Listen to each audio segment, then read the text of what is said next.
So here we go with the cheating. Let's continue. Yet the conservative and conventional middle class husband presents a pathetic picture. He often sits at home alone, impotent physically and socially, and complains that his wife has gone crazy about poker and society and constantly demands money for gambling and expenditures which he cannot afford. Sometimes he enjoys the sympathy of a son and daughter who has not become a socialite. Such children often say that they had a happy family life until mama took to poker. They spend large sums of money on their children for toys and especially for clothes. They provide their children with automobiles when they go to college. And here's why they do it.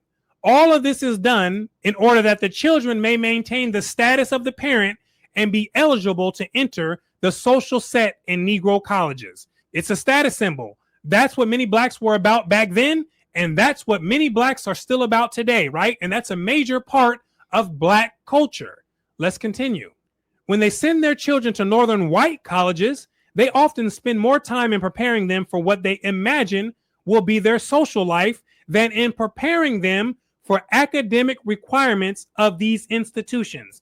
And when you understand this, it points to one of the many reasons why blacks score the lowest on many of the tests, right? They have a culture that they have developed that places a much higher value on social things rather than studying, right? And we all know this. Let's continue. Sometimes they may project upon their children their own frustrated professional ambitions. But usually, even when they send their children to northern white universities as part of their social striving within the Negro community, they seem to hope that their children will have an acceptance in the white world which has been denied them.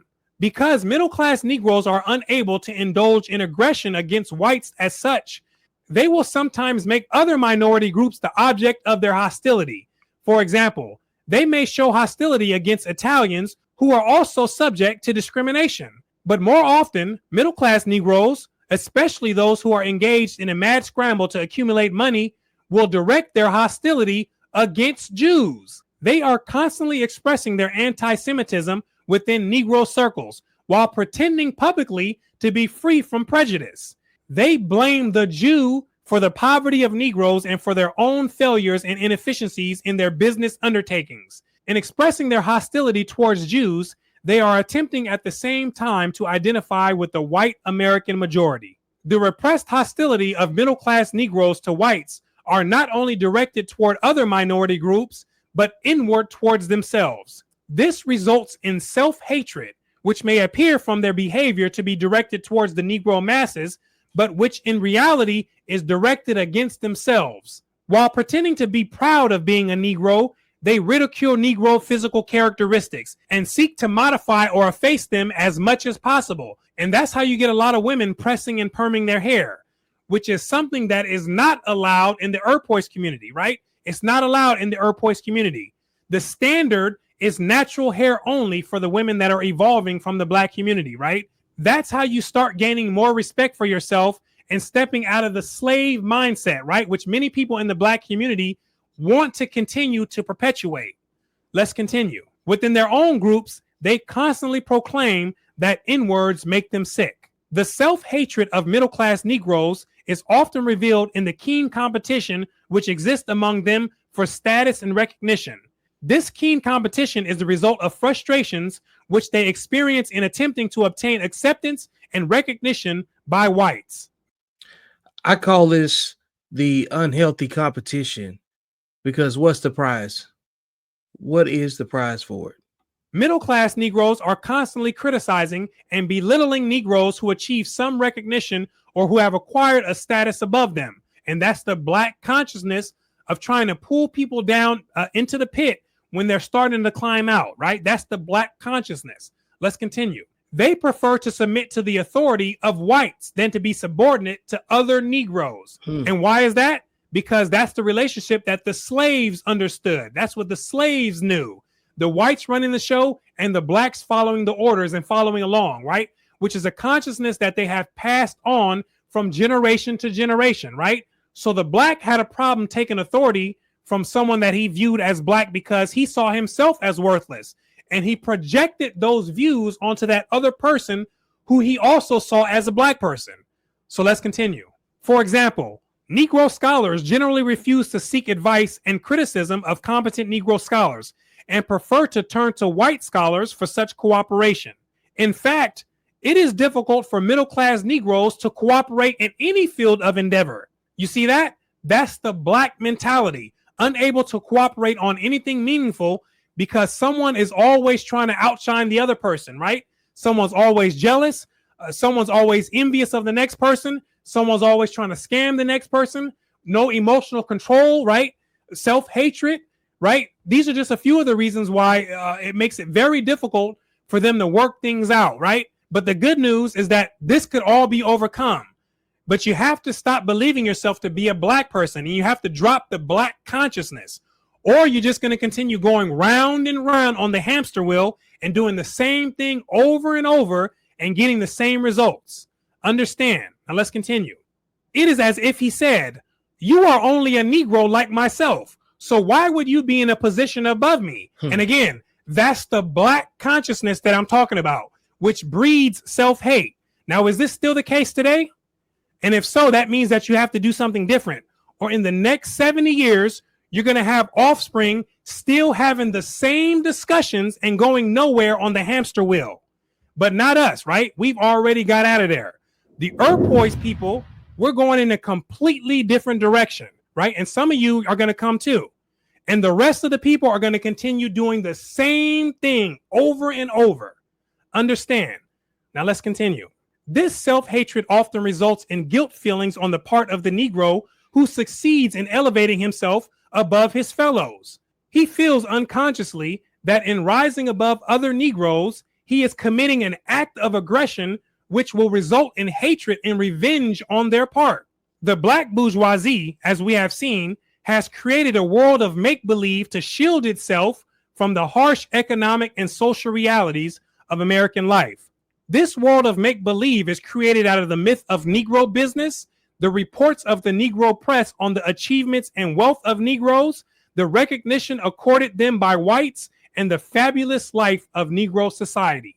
Some of the middle-class Negro intellectuals are not deceived by the world of make-believe.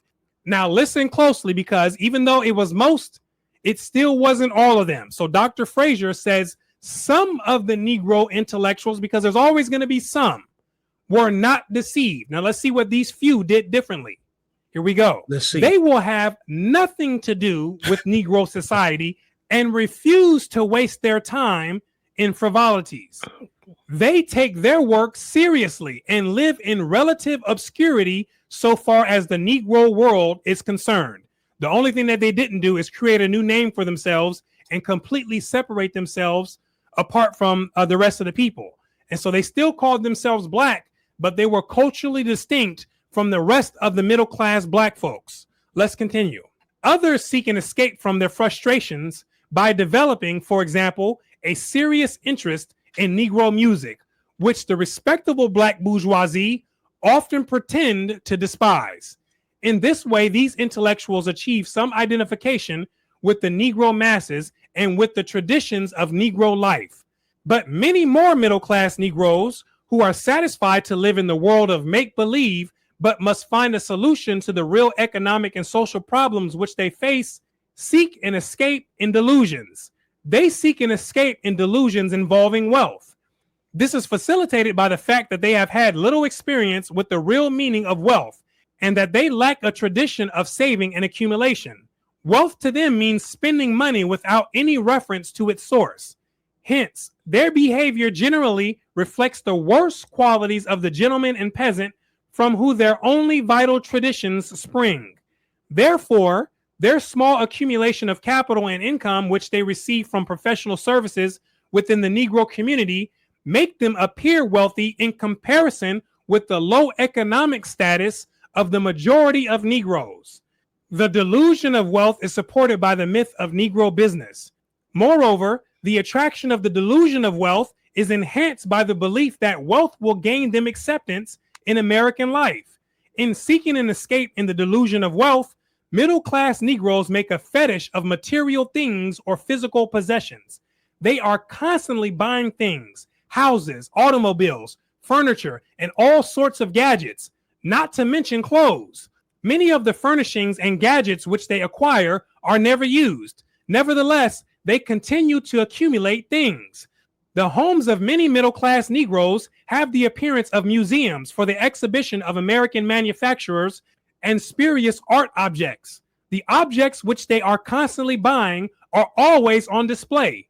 Negro school teachers who devote their lives to society like to display 20 to 30 pairs of shoes, the majority of which they never wear. Negro professional men proudly speak of the 2 automobiles which they have acquired when they only need one.